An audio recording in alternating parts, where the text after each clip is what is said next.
मार्ग त्यांनी निवडला का हे पाहणं अतिशय महत्वाचं असेल. विलास. निश्चितच. आणि आपल्यासोबत पुन्हा करुणा मुंडे जोडल्या गेलेल्या आहेत.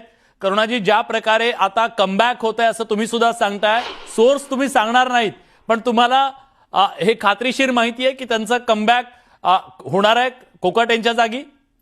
हा, 100% मला माहिती आहे. जसे मी एक डेट दिली होती अगोदर की धनंजय मुंडेच्या या दिवशी मंत्रिपद जाणार आहे, पण आता हे 100% माहिती आहे मला की त्यांना मंत्रिपद भेटणार आहे लवकरच लवकर. आणि जे कोकाटेचा जे राजीनामा घेण्याच्या जे घडामोडी सुरू आहे हे त्याच्यासाठीही सुरू आहे. त्यांचं जे मंत्रिपद आहे त्यांनाही देणार आहे. बरं, तुमच्या पक्षाची भूमिका काय असेल? माझे पक्षाची भूमिका मी पुढे ठरू, क्योंकि या गोष्टीचा मी पूर्ण निषेध करणार आहे आणि मोठ्या प्रमाणामध्ये निषेध करणार आहे. आणि येणाऱ्या शनिवारी मी सगळे 50-60 पक्ष जितके माझ्यासोबत येऊ शकतात या गोष्टीसाठी ते सगळे एकत्र करू.